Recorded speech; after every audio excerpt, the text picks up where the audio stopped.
Nirvana Sutra. Translated into English by Kosho Yamamoto. 1973 from Dharmakshema's Chinese version. Chapter 38, on Bodhisattva Lion's Roar. Lion's Roar said, O world-honored one.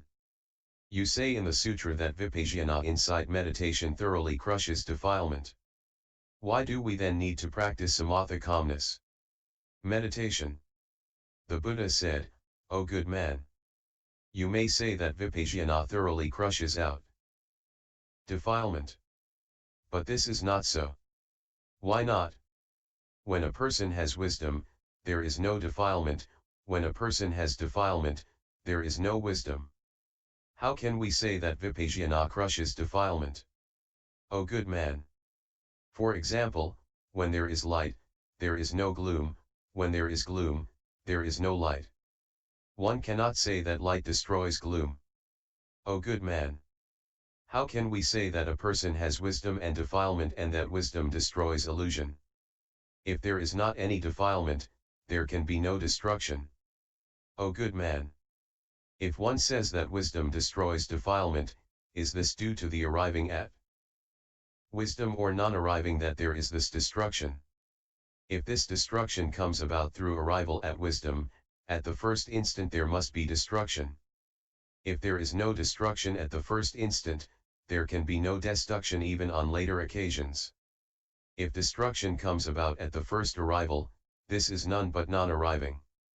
How can one say that wisdom destroys? If one says that both arriving and non-arriving destroy, this makes no sense.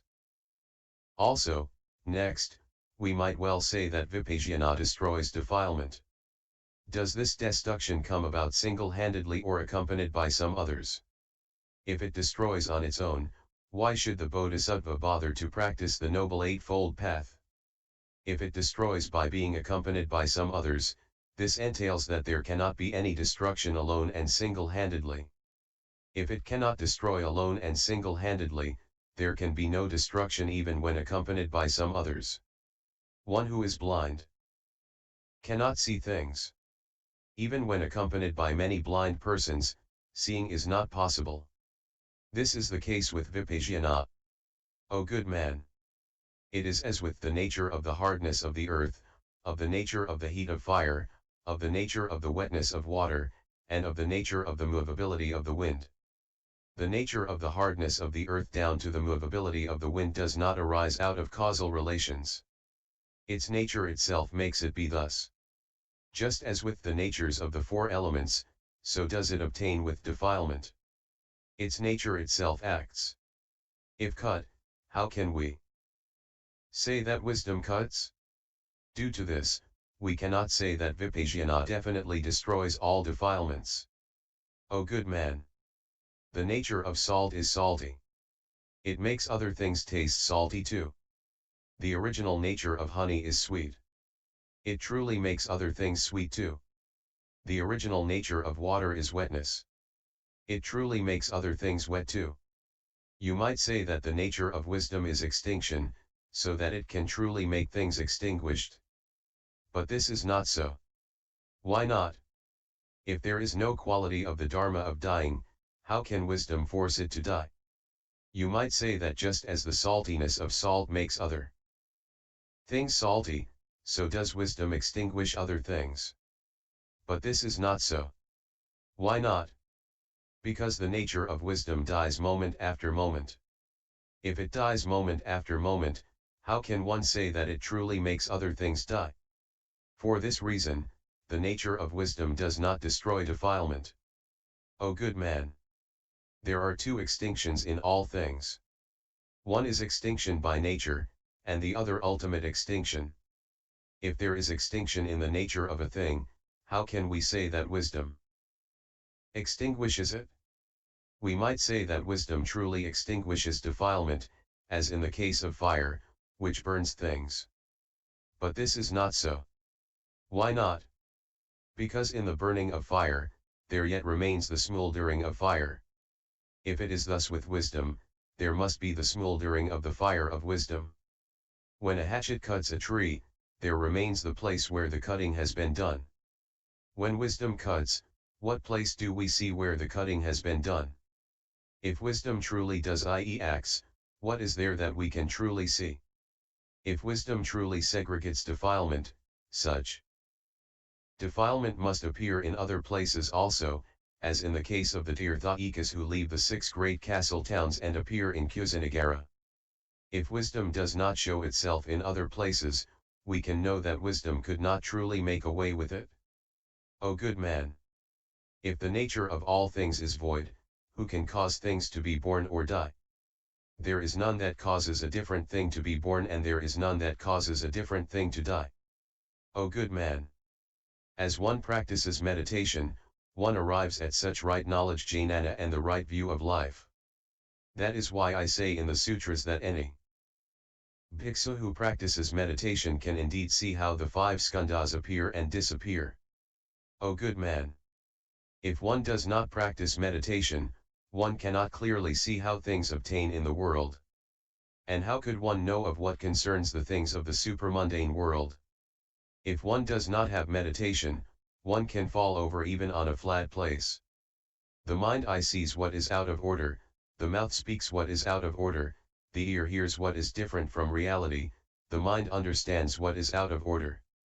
Desiring to body forth particular letters, the hand writes strange sentences, desiring to take a particular path, the body walks a different path.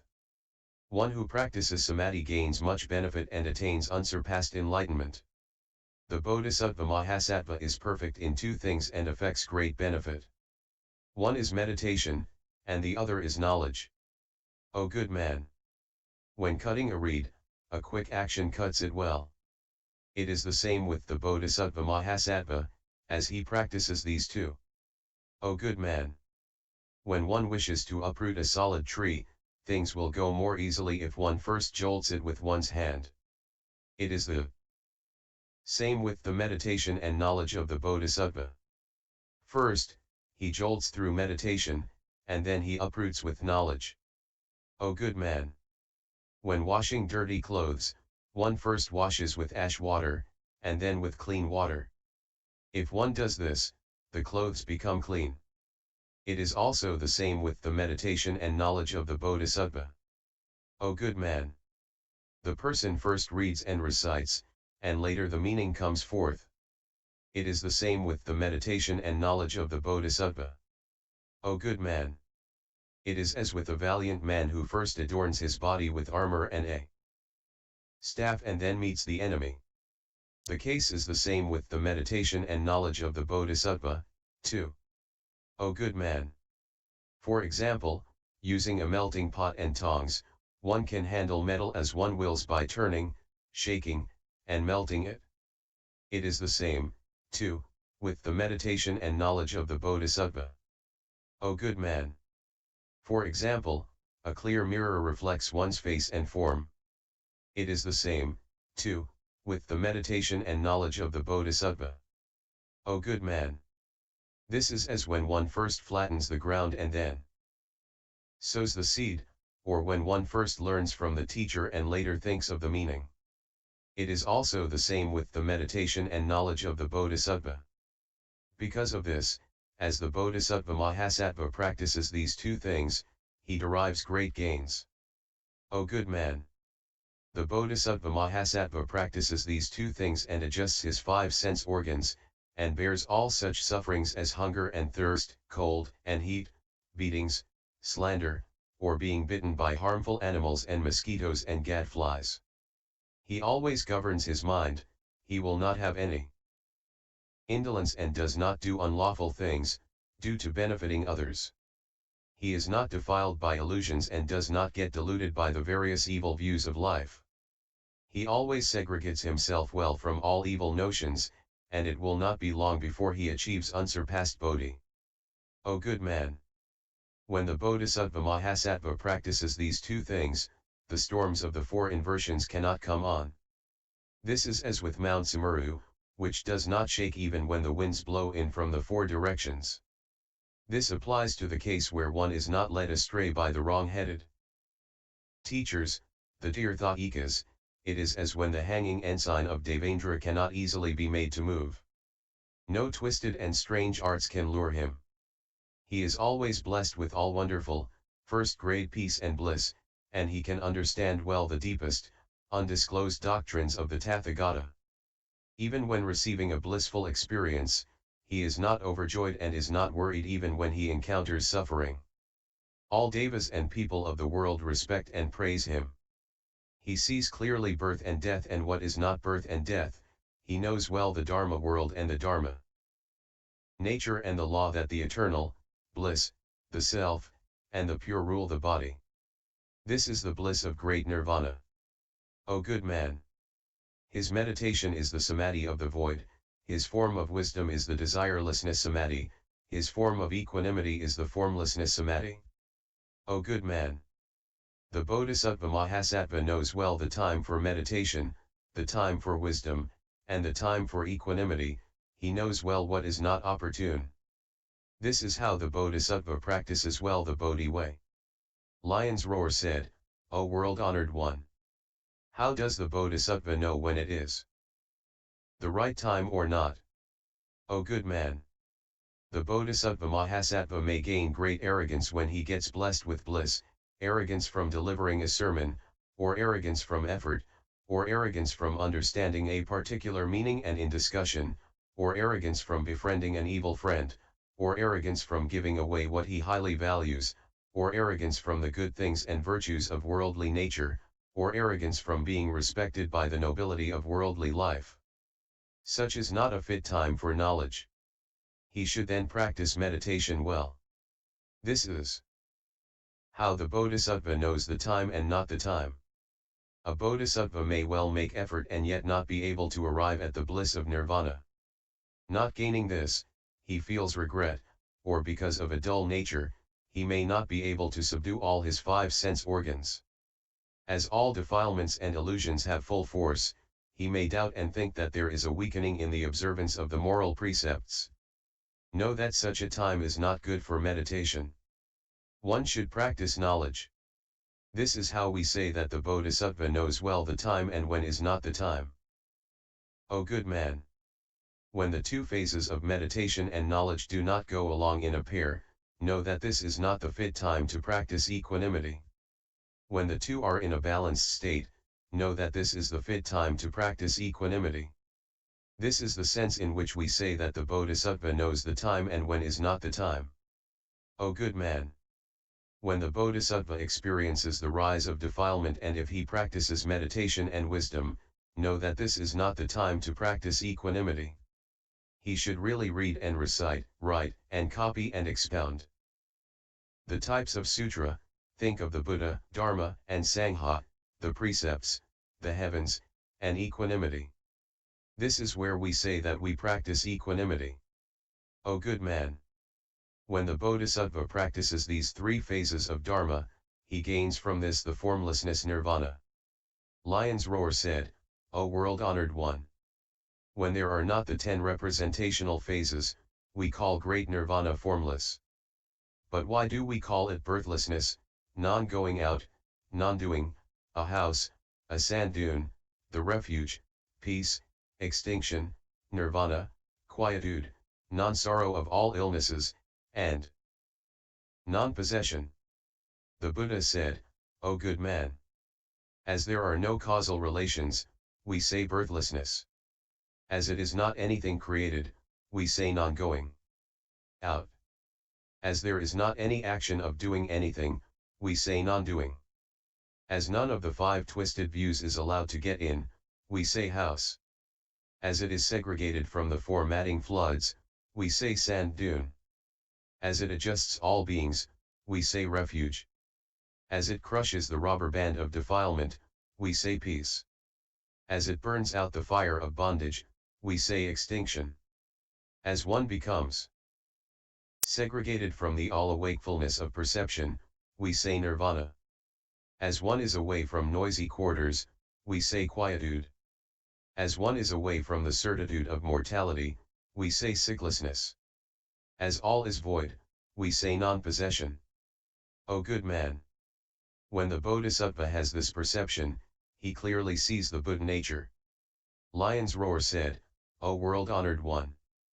How many kinds of things does the Bodhisattva Mahasattva need to accomplish to arrive at formlessness, nirvana and non-possession? The Buddha said, O good man.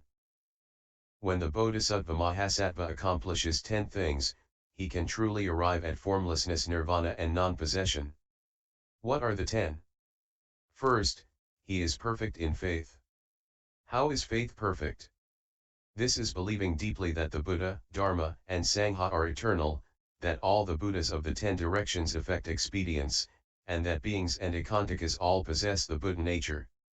It is not believing that the Tathagata is subject to birth, old age, illness, and death, that he has undergone penance, and that Devdutta truly caused blood to flow from the Buddha's body, that the Tathagata ultimately enters nirvana, and that wonderful Dharma dies out. This is where we say that the Bodhisattva is perfect in faith. Second, there is the perfection of pureness in the observance of the moral precepts. O good man. There is a Bodhisattva who says that he is pure in observing the precepts. Although he does not unite with a woman when he sees her, he yet at times jeers and mixes up and plays with words. Such a Bodhisattva is perfect in the Dharma of desire, destroys the purity of the precepts, contaminates the pureness of pure actions, thus making the precepts become mixed up in defilement. Hence, we cannot call him perfect in the pureness of the precepts. Also, there is a Bodhisattva who says that he is pure in the precepts. He does not sexually connect with a woman and does not jeer or play with words. But with bars in between, he listens to the sound of necklaces and ankle ringlets and various other female sounds. Such a Bodhisattva is fully garbed in the Dharma of desire, violates the purity of the precepts, defile pure action, and makes the precepts contaminated and defiled, so that we cannot call such a person one perfect in the pureness of the precepts. Also, there is a Bodhisattva who may well say that he is pure in the observation of the precepts. Also, although he does not mix with females, play with words, or listen to female sounds themselves, when he sees other men going after females or females going after men, he gains greedy clinging. Such a Bodhisattva is fully garbed in the Dharma of desire, violates the purity of the precepts, defile pure action, and makes the precepts mixed up and contaminated. We cannot call such a person one perfect in the observance of the moral precepts. Also, there may be a Bodhisattva who might say that he is perfect in his observance of the moral precepts. Also, although he does not mix with females, jeer, play with words, listen to female sounds, or watch men and women chasing after each, he does things for birth in the heavens and for being blessed with the pleasures of the 5 desires. Such a Bodhisattva is fully garbed in desire, violates the purity of the precepts, defile pure action, and contaminates and defiles the precepts. This cannot be called perfect observance of the pure precepts. O good man. There might be a Bodhisattva who is pure in upholding the precepts. And yet he does not do so for the sake of sila, for the sake of silaparamita, nor for beings, nor for profit, nor for bodhi, nor for nirvana, and nor for becoming a sravaka or pratyeka Buddha. He only observes the precepts for the supreme paramartha satya ultimate reality. O good man. This is what we call perfection in the purity of the precepts of a Bodhisattva. Third, the Bodhisattva makes friends with various good friends of the way. By a good friend of the way is meant a person who speaks well about faith and sila, erudition, giving, wisdom, and who makes people practice the way. Such a person is called the Bodhisattva's good friend of the way. Fourth, he seeks quietude. By quietude is meant the quietude of body and mind, by means of which one meditates on the depths of all existences. We call this quietude. Fifth, there is effort. By effort is meant that one single-mindedly thinks about the 4 noble truths. Even if one's head were on fire, one would not cast this pondering on the 4 truths away. This is effort. Sixth, he has perfection in remembrance. By perfection in remembrance is meant thinking of the Buddha, Dharma, Sangha, the precepts, the heavens, and equanimity. We call this perfection in thinking. 7th, he has gentleness of speech.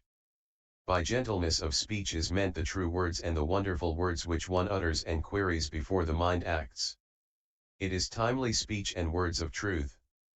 We call this gentle words. 8th, there is protection of Dharma. To protect Dharma means to love wonderful Dharma, always being happy to speak about it, read and recite, write and copy it, and to think of its meaning, and expound it widely and make it prevail. If there is a person who copies, expounds, recites, and praises Dharma and thinks about the meaning, one should seek things and give such to him for support, things such as clothing, drink, and food, bedding, and medicine. For the protection of Dharma, one is ready to sacrifice one's body and life. This is protecting Dharma. 9th, if the Bodhisattva sees any of his brethren or anyone who is upholding the same sila lacking in things, he goes to others and begs for an incense burner, priestly robes, what is required in the way of nursing, clothing, food and drink, bedding, and accommodation. 10th, his wisdom is perfect. By wisdom is meant seeing the so-called Tathagata, the eternal, bliss, the self, and the pure, and the fact that all beings possess the Buddha nature. He sees the two phases of things, which are, void versus non-void, eternal versus non-eternal, bliss versus non-bliss, the self versus the non-self, what is possible or not possible for crushing out the proposition of dissimilarity Vadermayadristan, the coming about or seeing of dissimilarity that arises out of causal relations, and the fruition of dissimilarity that arises out of causal relations or non-causality. This is what we call the perfection of wisdom. O good man! This is how we say that when the Bodhisattva is perfect in these 10 things, he can well see the formlessness of nirvana. Lion's Roar said, O world-honored one! The Buddha said previously to Kunda, you, Kunda, already see the Buddha nature, gain great nirvana and unsurpassed Bodhi. What does this mean? O world-honored one! You state in a sutra that giving to animals brings forth recompenses, that giving to an ekantaka gains 1,000 recompenses, that giving to a person who upholds the precepts evokes 100,000 recompenses, that giving to a tirthaka who has cut away defilement calls forth an innumerable number of recompenses, that giving to those of the stages of the 4 ways and the 4 fruitions up to Pratyekabuddha results in an innumerable number of recompenses, that giving to the bodhisattvas of the unretrogressive stage, the great bodhisattvas of the final stage, and the Tathagata world-honored one calls forth infinite and boundless benefit and recompense, surpassing the greatest degree of conception. If Kunda gains such recompense, the results can know no end. When will he arrive at unsurpassed Bodhi? You also state in the sutra, if one, with a serious mind, does good or bad, one will unfailingly gain the results in this life, or in the life to come, or in later lives? Kunda did good with a serious mind. So, we may know that he will unfailingly gain recompense. If he will unfailingly gain recompense, how can he expect to arrive at unsurpassed Bodhi and how can he see the Buddha nature? O world-honored one! You also say in the sutra, if one gives things to 3 kinds of person, there will be no end of recompense. The first is a sick person, the second is one's parents, the third is the Tathagata. O world-honored one! You also state in the sutra, the Buddha spoke to Ananda, if beings have nothing involving the actions of desire, they will attain unsurpassed Bodhi. It is the same with things concerning actions material or non-material. O world-honored one! It is as is stated in a Gatha of the Dharmapada. Not in the sky, not in the sea, nor by getting into mountains and caves. Can there be any question of seeking refuge? There exists no place on earth where one no more suffers from karmic effects. Also, Anirudh said, O world-honored one! I recall to mind that by giving one meal, I did not fall into the 3 unfortunate realms for 80,000 kalpas eons. O world-honored one! Even a single act of giving evokes this return. As against this, Kunda, with a mind of faith, makes offerings to the Buddha, having thus perfected and accomplished Danaparamita. O world-honored one! If the results of good are unending, how can the offense of slandering the Vipasyana Sutras, of the 5 deadly sins, the 4 grave offenses, and the sin of being an Ekantaka know any end of karmic returns? If they do not end, how can a person truly see the Buddha nature and attain unsurpassed nirvana? The Buddha said, well said, O good man. There are only 2 persons who can arrive at the innumerable and boundless and countless virtues which go beyond words. This truly makes away with foundering in the dashing waters and madding floods. This well beats the enemy, brings down the victorious banner of Mara, and turns well the unsurpassed will of Dharma of the Tathagata. One is the good questioner and the other the good answerer. O good man! Of the 10 powers of the Buddha, the karma power has the greatest weight. O good man! All beings belittle the causal relations of karma and do not believe in it. In order to teach such minds, such is said. O good man! In all the actions that one performs, there is what is light and what is grave. These 2 actions of the light and grave are each of 2 kinds. One is definite, and the other is indefinite. O good man! There may be a person who says that there is no return arising from evil actions. If it is the case that evil actions unfailingly call forth karmic consequences, how was Kikos and Dara able to gain birth in the heavens, or Angulamalia to attain the fruition of emancipation? In view of this, know that there are cases where whatever is done unfailingly calls forth karmic results and that there can unfailingly be cases where no results arise.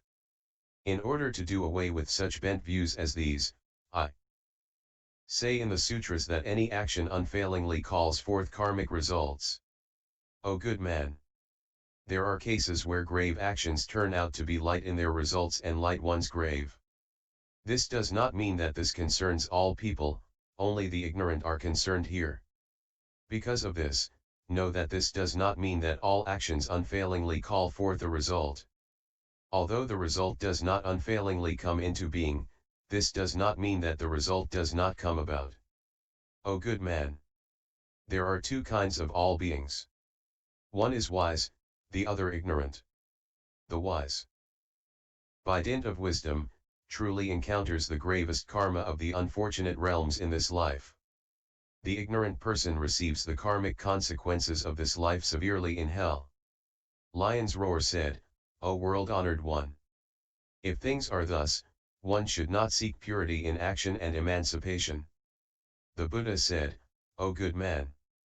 If it is true that all actions definitely call forth results, do not seek purity in action and emancipation.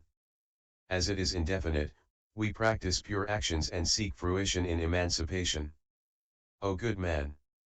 If one can well segregate oneself from all evil actions, one will gain good results. If one is far removed from good actions, one will arrive at evil fruition. If every action unfailingly called forth fruition, one would not seek to practice the holy way. If one does not practice the way, there can be no emancipation. The reason why all holy persons practice the way is but to crush out the definite karma and gain light results. For the indefinite karma has no results to come about. If every action calls forth a result, one should not seek to practice the holy way. It is not possible to keep oneself from practicing the holy way and yet gain emancipation. There can be no such thing as arriving at nirvana, not attaining emancipation. O good man! If every good action is certain to call forth a result, every pure action that one performs in one's whole life will eternally call forth eternal peace, and every evil action of the last degree that one performs in one's whole life, too, will call forth the greatest of suffering eternally. If the action of karmic results is thus, there can be no practicing of the way, emancipation, or nirvana. If whatever is done by a man has to be borne by a man, this would mean that whatever is done by a Brahmin must be borne by a Brahmin. If things were thus, there could be no low caste and no low existences. A man could always be a man, a Brahmin could always be a Brahmin. Whatever was done in the days of one's small age childhood would have to be born in the days of small age. One would not encounter the results in the days of one's middle or old age. The evil done in old age would bear fruit in hell, and one would not be able to suffer what one was to suffer as of the earlier days of hell. One must wait till the days of old age to suffer. The non-harming that one practiced in one's old age will not bear fruit in one's prime of life. Without the prime of life, how can one come to be old? Because the karmic results cannot die out. If karma cannot die out, how could there be the practicing of the way and nirvana? O good man! Of karma, there are two kinds, namely, definite and the indefinite. Of the karma that is definite, there are two kinds. One is the definiteness in result, and the other the definiteness in time. There can be cases where the result is definite and the time indefinite. When the causal relations conjoin, the result comes about in the three times of the present, the next life, or later lives? O good man! When one does good or evil with a settled mind, one gains a believing mind and joy. And one takes a vow or makes offerings to the three treasures. This is a definite action. One who is wise is persistent in good actions and cannot be moved. Because of this, the grave actions turn out to be light. One who is ignorant is persistent in non-good. Because of this, any light action turns out to be grave in consequence and calls forth a grave return. That is why all actions are not called definite. The Bodhisattva Mahasattva does no action that will gain him hell. For the sake of beings, he takes a great vow and gains life in hell. O good man! In days gone by, when beings' lifespan was years, innumerable beings, as many as the sands of the Ganges, received karmic results in hell. I saw this and I took a great vow and gained life in hell. The Bodhisattva, at that time, truth to tell, had no sin of such kind. For the sake of beings, he gained life in hell. I, at that time, was in hell, living there innumerable ages and expounding the types of sutra extensively to all sinners. The sinners, on hearing this, crushed all their karmic results and emptied hell, except for the Ekantaka. This is how we say that the Bodhisattva Mahasattva receives the karmic results not later than in this life. Also, next, O good man! In this Budrukalpa, an innumerable number of beings gained life in the animal realm, suffering evil karmic returns there. On seeing this, I took a vow, and to save them I gained life as such animals as the reindeer, deer, brown bear, dove, naga, serpent, garuda, fish, tortoise, fox, hare, cow, and horse. O good man! The Bodhisattva Mahasattva does not have, truth to tell, any sin to gain him such life as an animal. For the sake of beings, he takes a great vow and gains such a life. This is where we speak of the Bodhisattva Mahasattva's gaining an evil karmic life return not later than this life. Also, next, O good man! In this Budrukalpa, there were also innumerable beings who gained life as hungry Pretas ghosts. They devoured vomited saliva, fat, and flesh, pus and blood, urine, tears, and spittle. The span of their life was innumerable hundreds and thousands of years. Not once did they hear anything of juice or water. And how could they see anyone drink? Even if they saw water from afar and even if they gained the wish to go there, when they reached the place where such existed, everything changed into a great fire or pus or blood. At times, these might not change, but many people would obstruct the way with halberds in their hands or push the Pretas back, so that they could not go forward. Or in the summer, rain might fall, but no sooner did it touch their body than it turned to fire. This is the work of the karmic returns of the evil they had done. O good man! The Bodhisattva Mahasattva has, truth to tell, no such sins to answer for. But to save beings and to enable them to attain emancipation, he takes a vow and puts himself into such a life. This is why we say that the Bodhisattva Mahasattva suffers evil karmic returns not later than in this life. O good man! I, in the age of Budrukalpa, was born in a meat shop, but did not raise hens, pigs, cows, or sheep, nor did I hunt with bows and nets, or catch fish, or live in a candleless house, nor did I rob or plunder. The Bodhisattva has never done any such things. To enable beings to attain emancipation, he took a great vow and gained such a body. This is why we say that a Bodhisattva Mahasattva undergoes a life of evil karmic returns not later than in this life. O good man! In this Budrukalpa, I gained life in a remote place, was full of greed, anger, and ignorance, did unlawful things, did not believe in the three treasures and the karmic returns that ensue in later lives, did not respect my parents and the intimate, the aged and the elderly. O good man! The Bodhisattva, at that time, had no such karma to suffer. To enable beings to gain emancipation, he took a great vow and gained life in this place.